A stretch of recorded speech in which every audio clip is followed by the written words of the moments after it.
Well, this will be my last Labour wrap till at least the middle of November. I'm taking off for a while. I have a couple of projects to finish.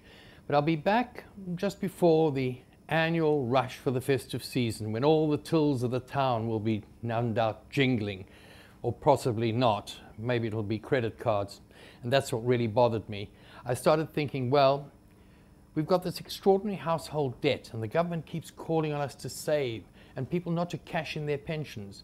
So I thought what I should do as my last column for this period is to look into this whole question. And what I found out during my research really startled me, because I discovered that most of us, most South Africans, tend to be more concerned about death than life, spend more time, more resources on the end of life rather than carrying on as they are now. And that means gross extravagance with funerals. It means spending an inordinate amount of money on funeral policies, which, when it comes to the crunch, or comes to the burial, the funeral, is inevitably never enough to cover the total expense. And it is gross extravagance. It's gross extravagance that the unions, and I suppose I hadn't thought about it myself, but the unions have also bought into.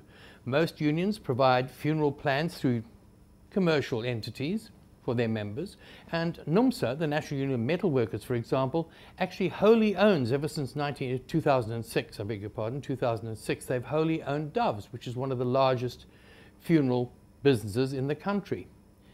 But we go for all this sort of thing, this incredible expense, on the basis that it is traditional. But I'll tell you something, looking at all the evidence, this has much more to do with commerce than with culture. And that issue was really brought to the fore earlier this month with the launch of something called the Death Matters Initiative. It's linked to the University of Cape Town. And it starts off with a 30-minute documentary film about alternatives and the problems that we have with our current burial practices, funeral practices. And I looked more into it as a result of this and discovered it's not just a question of land use. I mean, for example, in Cape Town, the great Maitland Cemetery, you could fit 140 soccer fields into it. And that is ground that's just lying there. And the dead are depriving the living, perhaps, of living space. But it's also environmentally unsound. So all these issues made me think, for my last column in this period, I should write about the expense, the inordinate expense, the wasteful expense of funerals, our attitudes toward burials, etc.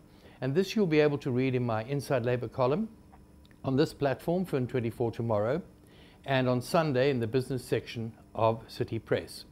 But while I'm away, I'll still be in contact. We, after all, do live in a digital world village, so you can still send suggestions, criticisms, comments, etc. to me via editor@fin24.com. That's editor@fin24.com.